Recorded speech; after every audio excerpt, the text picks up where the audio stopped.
오늘 하나님 말씀 사무엘상 23장 15절에서 29절까지 함께 보도록 하겠습니다.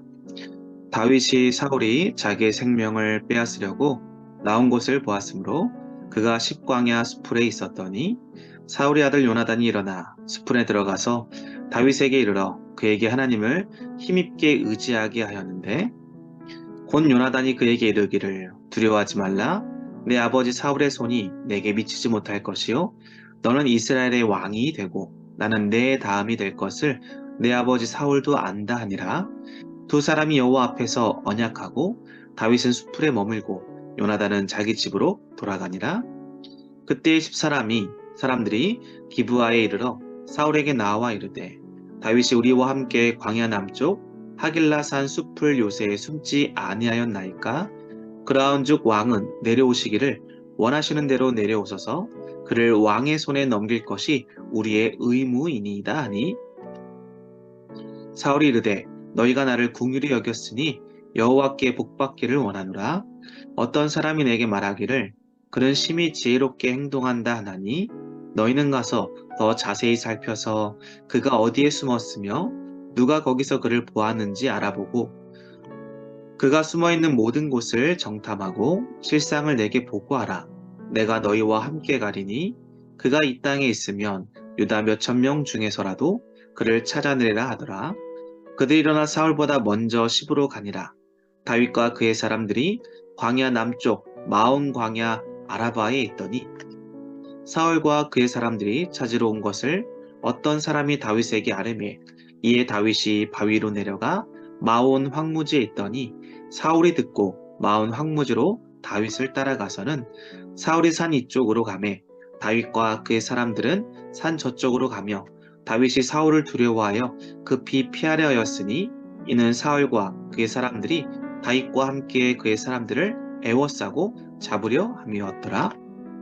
전령이 사울에게 와서 이르되 급히 오소서. 블레셋 사람들이 땅을 침노하나이다.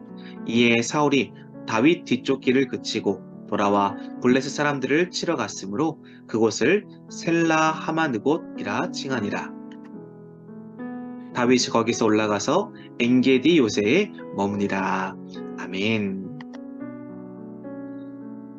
자, 오늘은 어려움에 처한 자를 어떻게 우리가 위로할 것인가? 오늘 성경 본문에 나오는 두 종류의 부류의 사람들을 보면서 우리가 어떤 편에서 어떠한 방법으로 위기에 처한 어려움에 있는 자들을 위로할 수 있을까? 함께 은혜를 나누기를 원합니다.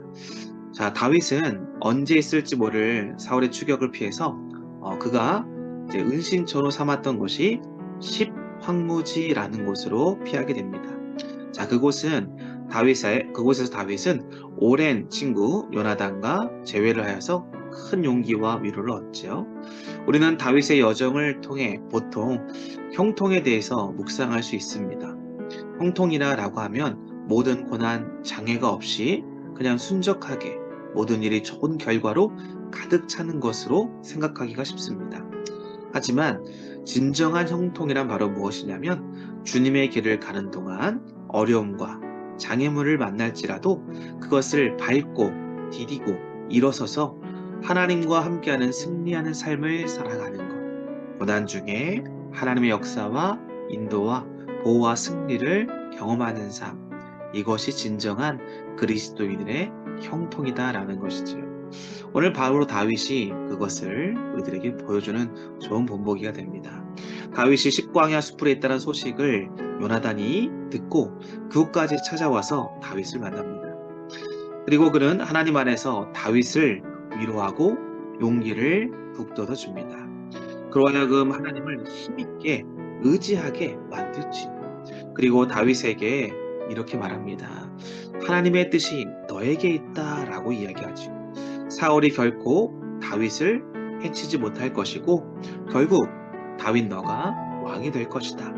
그리고 이 사실은 사울도 익히 알고 있다라고 알려줍니다.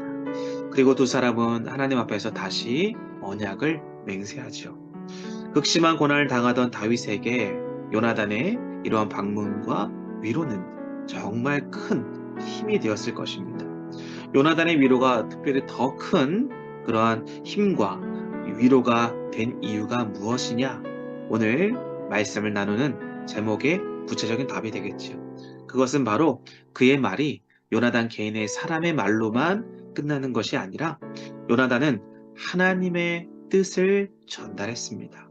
그리고 하나님 안에서 다시 한번 용기와 힘을 얻기를 바라고, 그리고 그 안에서 하나님의 약속을 확인하고 하나님의 임재 안에서 그를 위로하고 축복해 주었다라는 것이지요. 어려운 처지에 있는 사람들을 만나 위로를 건네는 일은 그 만남 자체로도 큰 의미가 있지요. 하지만 우리들은, 믿음의 사람들은 어려움에 처한 자들을 만날 때 무엇으로 위로하고 권면하느냐? 바로 하나님의 뜻, 하나님의 약속의 말씀으로 권면해주고 위로해주고 공감해주면서 세상에서 그 어떤 것으로도 줄 수 없는 진정한 그러한 진리와 평강을 나눌 수 있어야 한다라는 것이지요.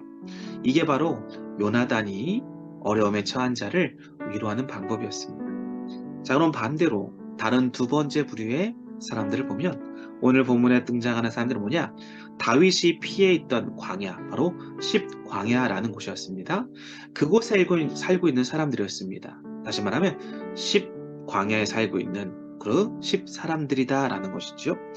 자, 이러한 요나단과 대조적으로 십사람들은 기브아까지 찾아가서 사울에게 다윗의 위치를 밀고하는 걸 보게 됩니다.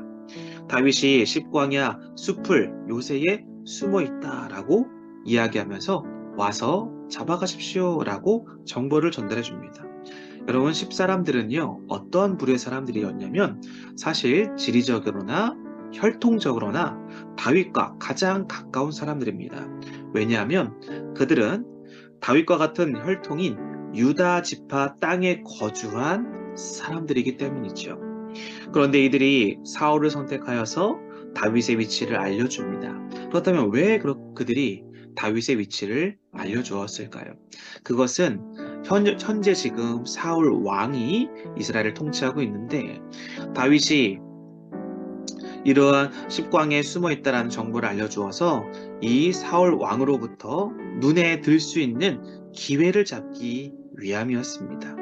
부질없는 세상 권력을 의지해서 살아가고자 했던 그들의 인생이 바로 이 십광야에 살고 있는 사람들이었다라는 것이지요. 우리가 여기서 알 수 있는 건 무엇입니까? 이 십사람들은 탐욕에 젖은 사람들이었다. 권력과 자신의 안녕을 책임지기 위하여 또 추구하기 위하여 그러한 선택을 했다라는 것이죠. 여러분, 성도가 붙들고 의지해야 될 것은 무엇일까요? 바로 하나님의 뜻입니다. 지금 이스라엘뿐만 아니라 다른 여러 민족, 그리고 다윗이 도망가고 있는 여러 광야의 사람들은 다윗이 어떠한 처지인지, 그리고 다윗이 하나님이 어떻게 다윗을 쓰실 것인지를 다 소문이 났고 다 알고 있었습니다. 그럼에도 사울과 십사람들은 바로 그러한 다윗을 받아들이지 못하고 자신의 위치, 자신의 그러한 명예와 평안함과 안녕을 위해서 탐욕에, 그리고 시기와 질투에 눈이 멀었다라는 것이지요. 하나님의 뜻을 분별하여 그 뜻에 순종하며 살아가야 할 터인데 왕도, 그리고 십광야에 살고 있는 그러한 백성들도 그러한 것들을 선택하지 못했다라는 것이지요. 자, 다윗에게도 소식통이 있었죠. 그래서 다윗은 이미 아라바 광야로 옮기게 됩니다. 거기서 사울이 자신을 쫓는다라는 소식을 듣고 마온 황무지로 또 내려가게 되죠. 사울의 군대가 산을 넘어 쫓아옵니다. 그러면 다윗은 또다시 도망갑니다. 추격이 이렇게 계속됩니다. 블레셋이 결국에는 이스라엘 백성을 공격한다라는 소식을 사울 왕이 전령을 통해 듣고 결국 사울이 자신의 광기에 못 이겨서 다윗을 쫓는 동안 이스라엘 나라의 안보가 엉망이 되어 있었던 것이지요. 사울은 부랴부랴 다시 자신의 그 고국으로 돌아갑니다. 그 이유는 블레셋과의 전쟁을 위해서지. 하나님이 하시는 일은요, 우연이 없습니다. 하나님은 하나님의 뜻과 또 하나님의 말씀 가운데 선택을 받은 하나님의 자녀들에게 늘 언제나 정확한 타이밍에 가장 좋고 선한 방법으로 일하신다라는 사실이죠. 사랑하는 성도 여러분, 오늘 우리가 들은 어려움에 처한 자들을 어떻게 위로할 것인가? 오늘 특별히 본문에 나온 가장 큰 어려움, 위기에 처한 다윗에게 요나단과 10사람들의 반응은 대조적으로 나타나는 걸 볼 수가 있습니다. 요나단은 하나님의 뜻을 전하여 위로와 용기를 주었습니다. 10사람들은 눈앞의 유익을 따르는 탐욕에 젖은 모습으로 결국에는 다윗을 밀고 하였습니다. 우리가 어려움에 처한 그런 사람들을 대할 때 어떠한 모습으로 나아가야 될까요? 우리가 10사람들을 손가락질하고 때로는 어떻게 저럴 수 있을까? 성경을 통해 우리가 그런 마음이 들기 쉽습니다. 그러나 막상 우리의 먹고 사는 문제, 나의 직장과 나의 성공과 나의 모든 일들의 미래 일들을 생각하다 보면 나도 모르게 요나단이 아닌 10사람들의 그러한 선택들을 할 때가 많이 있다라는 것이지요. 이것이 바로 우리의 연약함입니다. 거기에 물론 저도 예외는 아니겠죠. 우리 인간의 이러한 연약함, 이것을 우리가 다시 한번 깨어서 기도하고 또 우리의 모습을 잘 평가하면서 점검하면서 하나님의 뜻에 우리의 모든 것들을 맞추어 드리고 그리고 어려움과 시리에 빠진 사람들에게 그 뜻을 증거하며 위로와 용기를 줄 수 있는 그리고 우리의 탐욕을 내려놓고 하나님의 편에 서서 주님의 사랑을 증거하고 또 많은 사람들을 살리는 일에 우리가 더욱더 우리의 재능과 시간과 소유를 아름답게 드리고 사용되어 줄 수 있기를 간절히 기도하고 소망합니다. 오늘 하루 우리가 어떠한 사람, 어떠한 모습으로 설 것인가 말씀을 잘 기억하시고 선택할 수 있기를 바랍니다. 그리고 주님의 손에 붙들려 쓰임받는 귀하고 복된 하루가 되기를 주님의 이름으로 간절히 기도하겠습니다. 기도합니다. 하나님 감사합니다.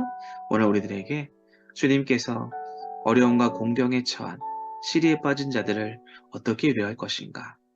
요나단과 10광야에 사는 그러한 많은 사람들의 모습을 우리가 대조적으로 보았습니다.